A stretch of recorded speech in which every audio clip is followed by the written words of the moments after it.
Good morning, dear student. I am the faculty of SDIT College, Dosa, in Electrical Engineering Department. हमारी subject है power generation process, जिसमें कल हमने generation cost, annual plant cost, depreciation, straight line method और sinking fund method पढ़ा था। आज का हमारा टॉपिक है effect of load factor, unit energy cost, off peak energy utilization, fix and operating cost of nuclear plant, fix percentage method.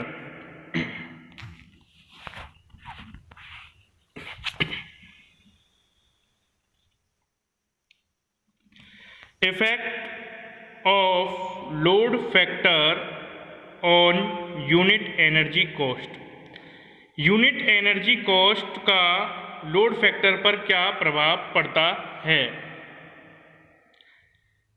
The unit cost of energy generated by a power plant depends quite substantially on the load factor.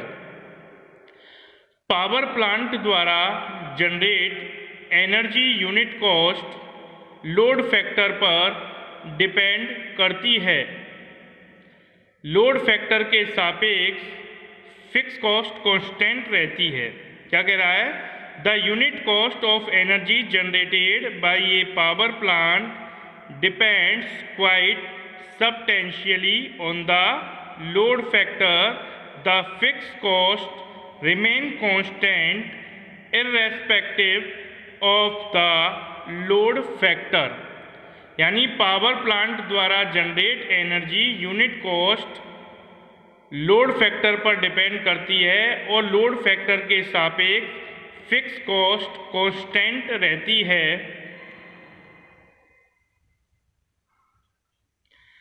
Thus, at low load factor, the fixed costs are shared by a smaller number of units of energy, resulting in relatively higher unit energy cost। इस प्रकार load factor के द्वारा fix cost को share किया जाता है energy की छोटी छोटी यूनिट में। इस प्रकार हायर यूनिट एनर्जी कॉस्ट प्राप्त होती है।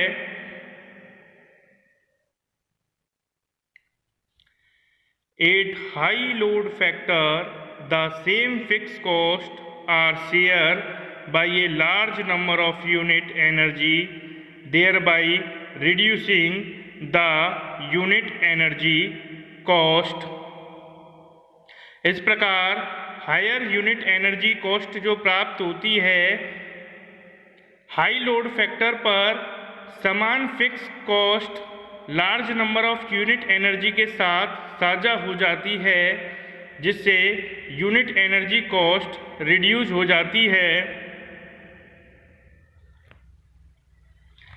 100% load factor installed capacity is used to the maximum 100% load factor, the installed capacity is used to the maximum extent, maximum energy is generated and the unit energy cost is minimum। यदि 100% load factor हो और plant की स्थापित capacity maximum हो तो maximum energy plant में generate की जा सकती है और एनर्जी कॉस्ट यूनिट की लागत कम आएगी। As load factor decrease the unit energy cost increase. यदि लोड फैक्टर हमारा कम होगा, डिक्रीज होगा, तो यूनिट एनर्जी की कॉस्ट बढ़ जाएगी। The effect becoming more pronounced as load factor become too low, जिससे लोड फैक्टर बहुत कम हो जाएगा। कहने का मतलब ये है कि effect of load factor unit energy cost का लोड फैक्टर पर जो इफेक्ट पड़ता है वो ये पड़ता है कि लोड फैक्टर को यदि हम इंक्रीज करेंगे तो हमारी एनर्जी यूनिट कॉस्ट डिक्रीज हो जाएगी, और लोड फैक्टर को हम डिक्रीज करेंगे तो एनर्जी यूनिट कॉस्ट हमारी इंक्रीज हो जाएगी।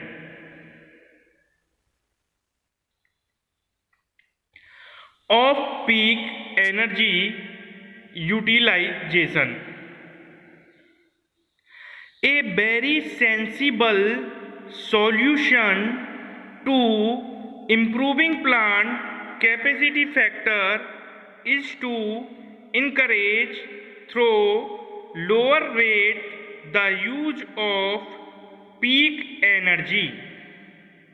प्लांट कैपेसिटी फैक्टर को इम्प्रूव किया जाता है कम रेट पर। इसके लिए ऑफ पीक एनर्जी का उपयोग किया जाता है। इसके लिए संवेदनशील समाधान और प्रोत्साहन की आवश्यकता होती है। ऑफ पीक एनर्जी में इलेक्ट्रिसिटी प्राइस पर लोअर डिस्काउंट दिया जाता है। अब आता है कि ऑफ पीक एनर्जी होती क्या है। ऑफ पीक एनर्जी का जो हम यूटिलाइजेशन कर रहे हैं, ये ऑफ पीक एनर्जी होती क्या है। तो ऑफ पीक एनर्जी में इलेक्ट्रिसिटी प्राइस पर लोअर डिस्काउंट दिया जाता है। इसके लिए स्पेसिफिक टाइम का उपयोग किया जाता है। ऑफ पीक टाइम होता क्या है। Off peak time are generally when residential home and business use less electricity.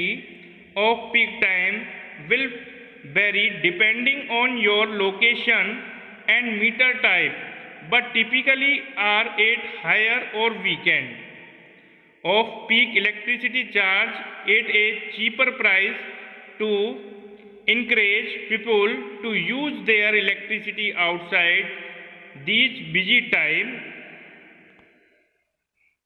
अब बात करते हैं बेनिफिट ऑफ पीक लोड के। तो ऑफ पीक लोड के बेनिफिट की बात करें, improve capacity factor and hence lower capacity cost and better utilization of investment. Capacity factor को बढ़ाकर एनर्जी कैपेसिटी कॉस्ट को कम किया जाता है। इस तरह हम इन्वेस्टमेंट को बढ़ा सकते हैं। दूसरा बेनिफिट देखते हैं, reduce need for peaking unit resulting in lower plant capacity and lower production and maintenance cost of fossil peaking unit. Peaking unit की कम आवश्यकता होती है। प्लांट कैपेसिटी को कम करना, कम उत्पादन, जिससे मेंटेनेंस कॉस्ट की कम आवश्यकता होती है, वह जीवाश्म जो फोसियल फ्यूल जीवाश्म ईंधन की भी हमें कम आवश्यकता होती है।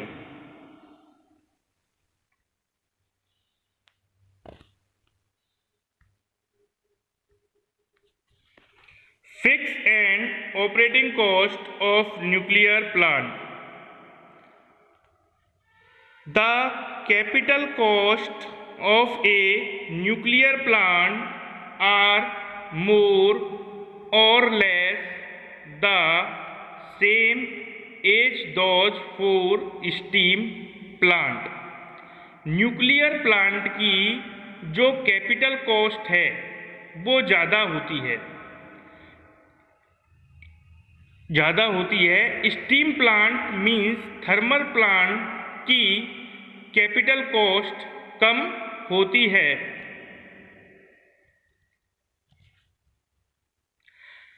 Annual fix cost high as compare to that of steam plant,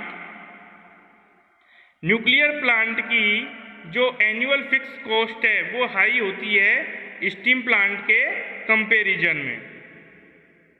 more ईवर cooling water requirement of a nuclear plant are also very heavy, making the cost of cooling tower also make than that for a steam plant of equal size।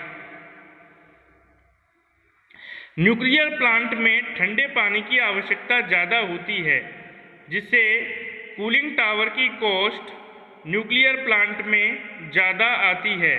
लेकिन thermal power plant में यदि इतने ही size का हम thermal power plant use करें तो उसमें cooling tower की जो कॉस्ट है वो कम आती है।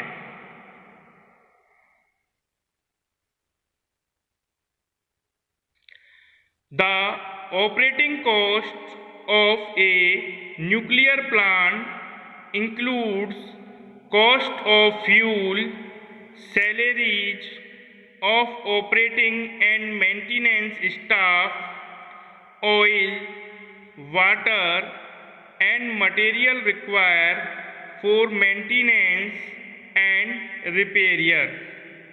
न्यूक्लियर प्लांट की ऑपरेटिंग कॉस्ट में प्राय फ्यूल की कॉस्ट, स्टाफ की सैलरी, प्लांट की ऑपरेटिंग और मेंटेनेंस जो स्टाफ रखते हैं उसकी salary, oil, water, material, maintenance और इक्विपमेंट की रिपेयरिंग को शामिल किया जाता है।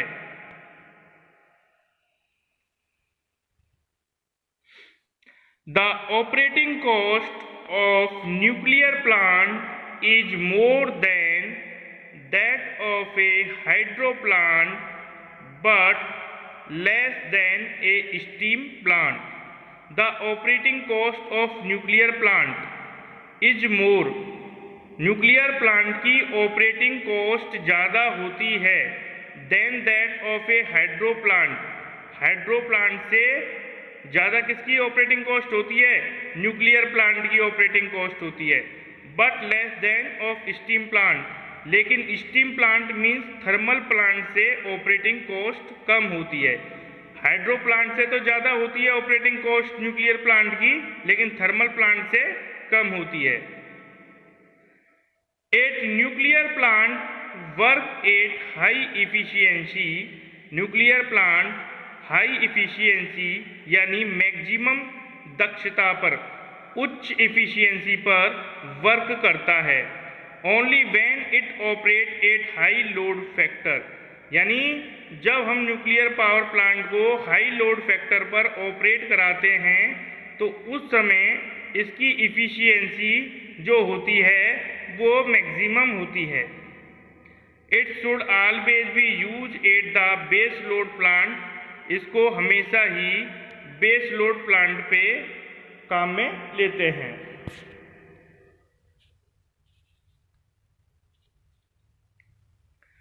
अब आते हैं अपन फिक्स परसेंटेज मेथड पर।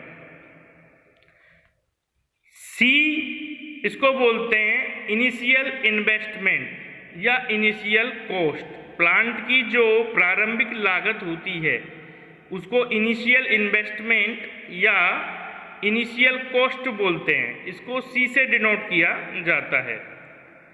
N life of equipment in the year. Equipment means उपकरण की जो लाइफ है वो कितने साल तक है, 10 साल, 15 साल, 20 साल, उसको हम एन से डिनोट कर देते हैं। Annual depreciation during first year, यानी वार्षिक जो मूल्यह्रास होता है पहले साल में वो, इसे बोलते हैं annual depreciation during first year, बराबर C इंटू एक्स बाई 100, जहाँ C क्या है? इनिशियल कॉस्ट है और X फिक्स परसेंटेज चार्ज है।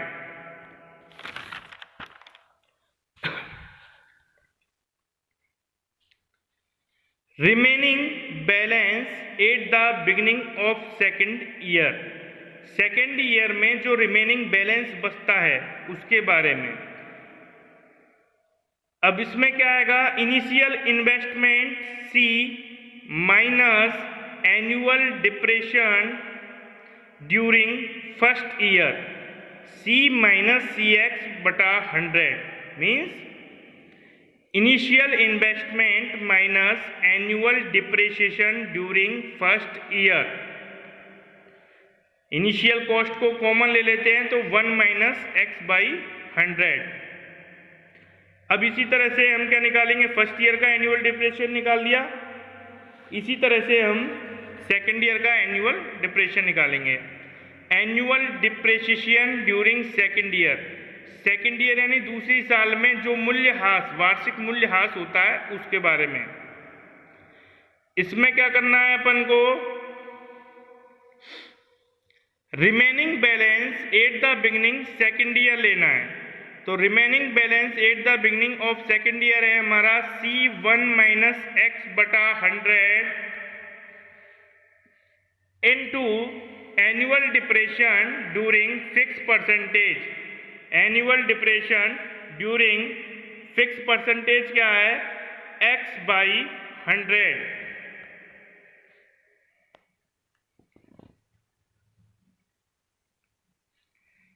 Remaining balance at the beginning of third year, remaining balance at the beginning of third year. इसमें क्या आएगा, remaining balance at the beginning of second year. तो remaining balance at the beginning of second year क्या है, C1 minus X by 100 minus annual depression during second year. और annual depression during second year क्या है, C1 minus X by 100 into x by 100। तो हम बात करते हैं इसमें, ये वाला जो पॉइंट है हमारा, इसमें जो C1 माइनस एक्स बटा 100 है, ये है remaining balance at the beginning of second year. और जो हमारा C1 माइनस एक्स बटा 100 इंटू एक्स बाई 100 है, ये annual depression during second year है। तो इस तरह से C1 माइनस एक्स बाई 100 की होल पावर 2। अब इसी तरह से annual depression during third year निकालेंगे। Annual depression during third year. अब इसमें क्या होता है, C1 माइनस एक्स बटा 100 का होल स्क्वायर, ये जो हमारा है इसे बोलते हैं हम remaining balance at the beginning of third year. और जो इंटू एक्स बाई 100 है, ये X by 100 fix percentage charge होता है हमारा। इसी तरह से हम निकालेंगे remaining balance at the beginning of fourth year. अब remaining balance at the beginning of fourth year निकालने के लिए, 4 साल का बैलेंस निकालने के लिए हम क्या करते हैं, remaining balance at the beginning of third year. अब remaining balance at the beginning of third year हमारे पास दे रखा है C1 माइनस एक्स बाई 100 का होल स्क्वायर। ये क्या है हमारा, remaining balance at the beginning of third year minus annual depression during third year. Annual depression during third year की बात करें तो annual depression during third year है C1 माइनस एक्स बटा 100 का whole square into x by 100। यहाँ ये जो x है ये फिक्स परसेंटेज है। इस तरह से remaining balance at the beginning और फोर्थ ईयर आ जाता है C1 माइनस एक्स बाई 100 का होल क्यूब।